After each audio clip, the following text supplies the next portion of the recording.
welcome to Voice of Africa, the Voice of Africa Radio. This morning, we had by-election yesterday, and the situation was fantastic in the eyes of UKIP. They won by a majority. The MP broke his own record in the last general by-election. He won 12,404 votes. What is happening to the British politics? UKIP, all policies directed to UKIP now. What is happening on the by-elections and the performance of your party, the Liberal Democrats? Right.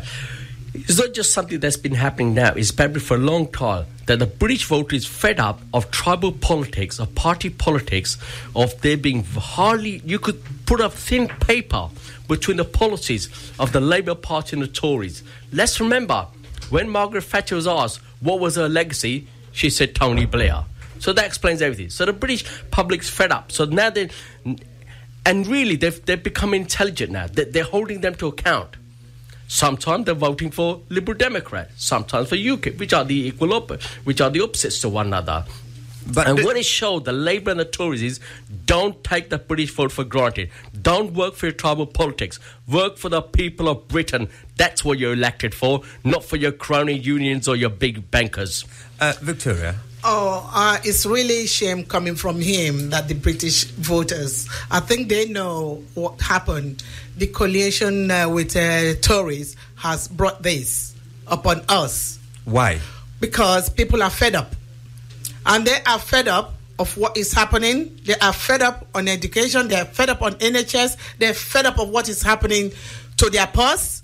And leave them here sitting down telling us that it's okay for them to continue with what they're doing. They should pull up now and tell people, listen, we are fed up. We are not with Tories anymore. And they call early election. But they disagree on immigration, which of course is a bait for UKIP to win its support, that they want to get out of the European Union, the EU. Therefore, if UKIP or Liberal Democrat disagrees with that, isn't it a good step for the coalition to have one side which disagrees with another one? Just like what Nick Clegg has said, that if Britain is going to go out of the European Court of Human Rights, then they must as well think again, because they are not going to go with them. Yep. In the 50s, I think it was Tories, really, because this European Convention of Human Rights was drawn up by Tory ministers in the 1950s. And for us to come now and saying that we are going to be pulling out according to the Tories, that is ridiculous. Well, to join us, okay. Elizabeth The Rock Jones, member of parliamentary candidate for Dartford, which is the helipad for Margaret Thatcher, has joined me on the line. Good morning, Elizabeth, and welcome to the VOA in the morning. Good morning to you, Adam, and I'm speaking to you from Clapham Junction train station. Well, thank you for joining us this morning, and I know you are so excited. Would you shout hooray? The UK first parliamentary candidate, parliamentary member in Westminster. What are we going to see in the Houses of Commons? Well, I think that we're going to see a significant change by the Tory party as they seek to change their spots and become the UKIP chameleon. I think we'll see them gradually fading from blue to purple in the months coming up to May, policy, bit by bit, because I think this will give them a bit of a shake-up, but more to the point will be Labour. My goodness, wasn't it exciting? I don't know if you were following it. I was following all the Twitter feed. I could not believe what a fantastic result when we got up to 620 votes between UKIP and Labour, and then the recount, making it a victory of only 617 votes. Amazing. So are you now, you've attacked Conservative and you want to attack Labour as well to overtake things from Labour today? Is that what you mean? Have to. We will have to focus on Labour, and it's a fantastic result in Hayward and Middleton. Perhaps it's a bit of a shame that we didn't invest more time earlier on in the Hayward and Middleton campaign, but, you know, we don't have the benefit of hindsight. If only we did.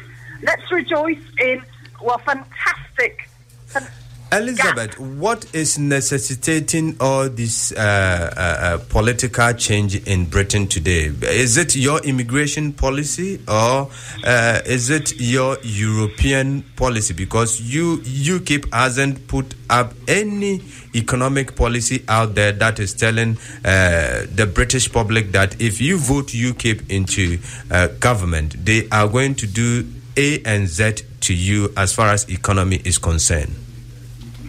Well, I think that the popularity of UKIP arises from an absolute growing disappointment with the current political parties. We've had a dreadful run of governments. I have to take it back, we've had Afghanistan, we've had Iraq, we've had Rotherham, we've had significant unemployment from the large-scale migration into the United Kingdom from the EU member countries. There has been a significant change in the character of the country, and I think the happiness of the country has decreased considerably. And I think people are feeling their way as to how they can, A, punish the existing regime, and B, find a new way. But the Conservative Party, as a matter of fact, is trying to remedy this by saying that we would want Westminster to make its laws when it comes to immigration and the number of people that will be allowed into the country. Is this not satisfying UKIP's policy? No, not at all. How on earth can we control our borders whilst we are in the EU? Let us not forget that the Maastricht Treaty made every single member of an EU country a citizen of the EU. It is a platform policy of the EU that we have freedom of movement. But they are saying that Ian Duncan Smith is saying that to gratify or to be a bid for Britain to stay into the European Union, the EU should give Britain some leeway so that they would control and tell how many people they want them into the United Kingdom. Isn't this great? We've heard it all before.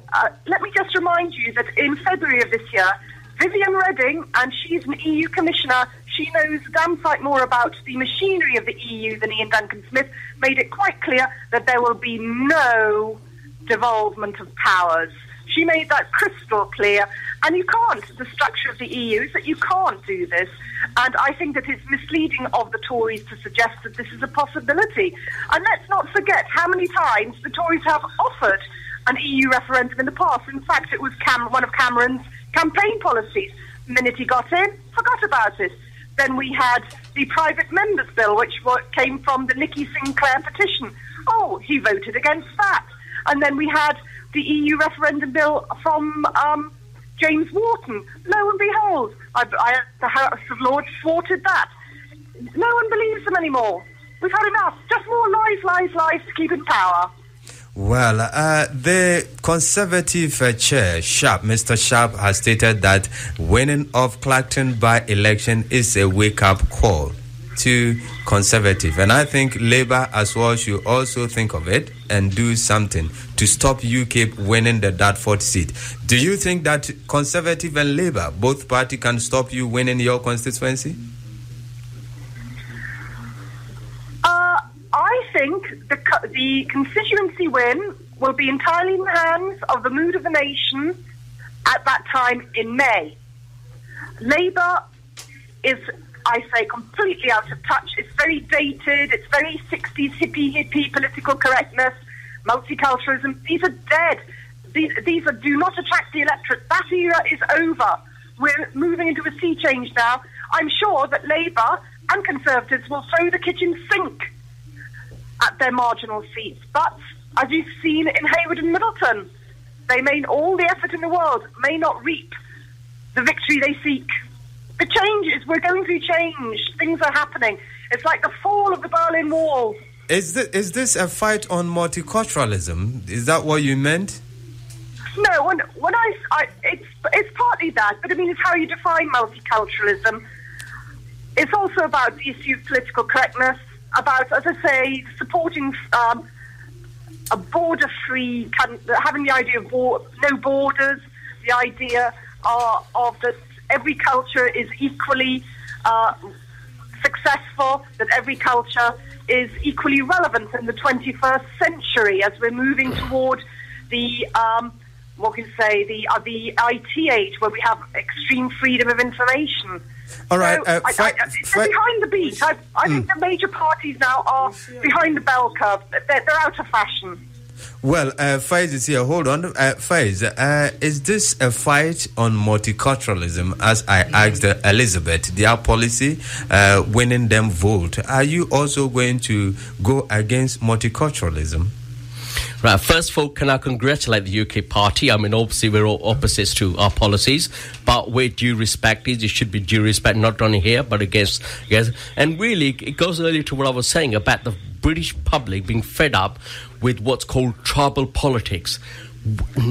How about putting the British people first? And that's what this is. This is what that. And this is why I think the second, are we against no, we're not against multiculturalism. This country has great values.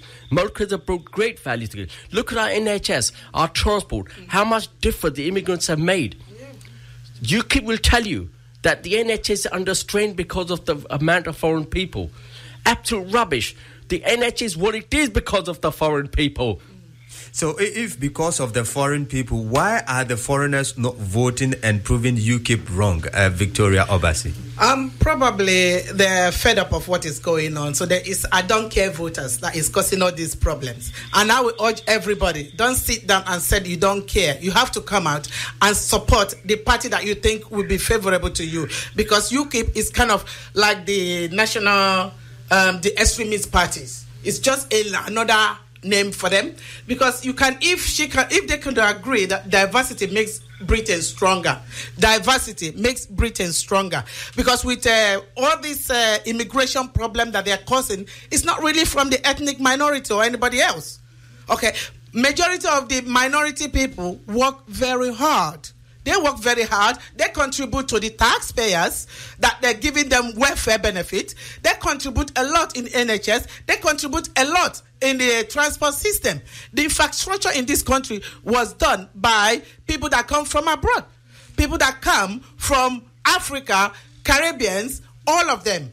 Elizabeth, you heard Victoria saying that maybe UKIP is the other side of the political divide, the extreme side, which she equated to that of the EDF or that of the BMP. Well, I think that's a rather, I think she's completely wrong. I'd like to just make crystal clear, when we say multiculturalism, what we are referring to is the idea that migrants can seclude themselves from mainstream society, can withdraw, retain their own legal systems insofar as that's possible, and not partake and join in with the overarching British society. Multiculturalism means an atomization of this country. Whereas we oppose that. What we say is there should be one law for all, opportunity for all, same education, access for all. That's the difference, with the overarching society being the current secular British society. So therefore, I think we all agree with that. If that is the definition of multiculturalism, then we are all the same people, because everybody has integrated all ethnic minorities. Integration in Britain is wonderful, is great. Don't you agree with me? Exactly. It's very, yes. And may long that continue under the overarching approach of a secular, open-minded, forward-thinking society. Well, let's look one at law for all. Let's look at Mr. Clegg saying that if David Cameron would want to have another coalition, then he should ignore his act of he's saying that he is going to pull out from any European Court of Human Rights. Do you think that Mr. Cameron would have the guts to go out of the ruling of European High Court, European rulings?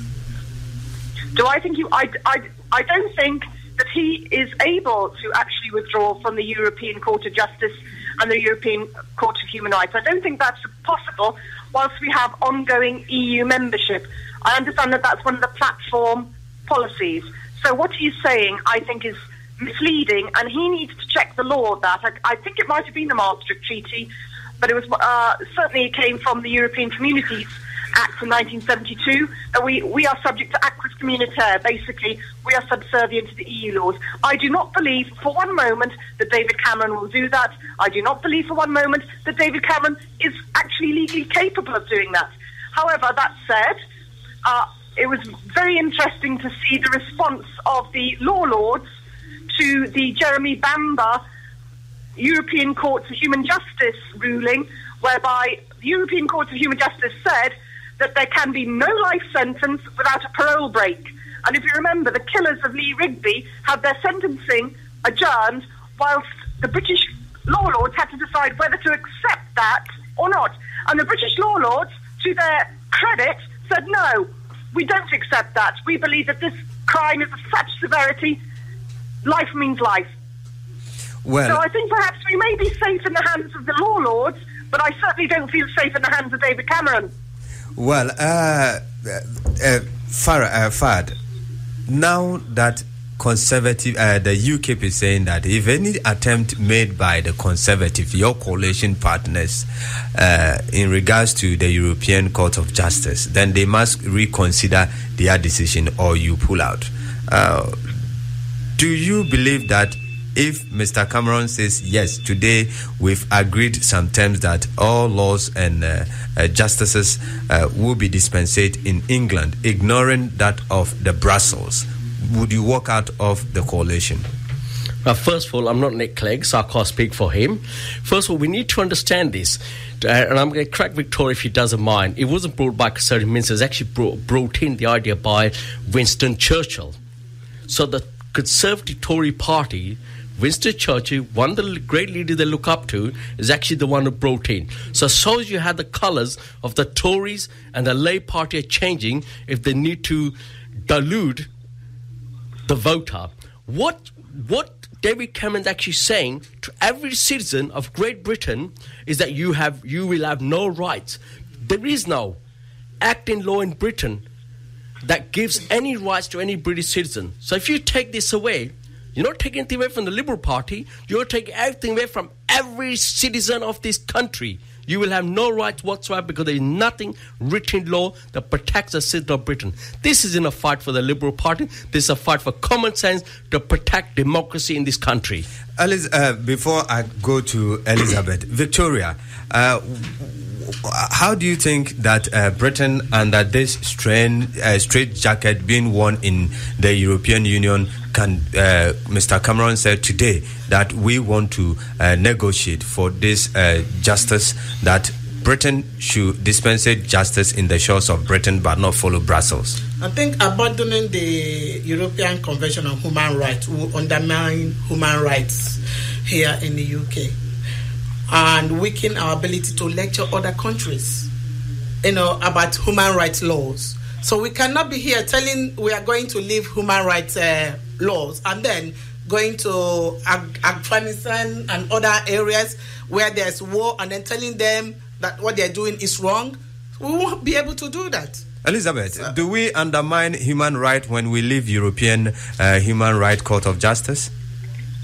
I think that is the gravest insult to this country's illustrious legal history. This country has had an extraordinary history of generosity, liberalism, concern for the underdog, and this all happened before 1973, before we entered the EEC. Well, it was the EEC then, of course, now the EU. So we do not need this. We have the common law, we have case law, we have an extensive history of human rights protection. We have the Magna Carta, the 1688 Bill of Rights. We have great princes such as Howell Vah, the Welsh prince who introduced very liberal laws, banning the whole concept of illegitimacy. We don't need it. I accept that the European countries need it because most of those are dictatorships. We had Germany under Hitler, we had Portugal under Salazar, we had Spain under Franco. We had Greece under the We can go on and on and on. But Mahmoud is saying that if we leave the European Human Rights Court of Justice, that means there will not be protection for the British citizenry. What is your take on that? I think that's absolute tosh. There's more than ample protection for the British citizen here. I throw down the gauntlet to that and say, you find me a case in this country where human rights have been denied, and they would have been granted in the European Court of Justice. And let's not forget all the fandango we have. Mahmoud wants to ask you a question. Mahmoud says, which law would protect the British citizens if we go out of? There is no citizen right of charter in this country, Elizabeth. You should know that. You're going to be the next candidate in Dartford. You should know there is no citizen right of charter, and that's why the European Parliament is able to apply its law to this country. If this country had liberal values, which you talk so much about, being a right-wing party, yet you talk about liberal values, and yet we don't have a citizen charter. If you had a citizen charter like other countries do, then the EC cannot apply their laws. And I assume you being the next, being a candidate, you will know that. Well, Elizabeth, we'll discuss this in depth on Monday on the Insight on Afrobeat, the Voice of Africa Radio. I thank you very much for being part of this program. However, we celebrate the victory of the first ever UK parliamentarian in the Westminster. Elizabeth, your final word before you leave us. Well, I think that it is an insult to the United Kingdom to suggest that we need the European Court of Justice. We do not. The European countries may need it. They don't have the long history of democracy that we have, and the vast majority have got dictatorial pasts. We don't need it. Let us not forget, Victoria, 1793 to 1794, France murdered 40,000 people in a 2-year period. That has never happened in this country. Thank you very much, Victoria. Anyway, if you are saying we don't need the law, therefore we should pull out of Europe, one thing you know is if we pull out of Europe and no law, Britain will be going downhill more and more.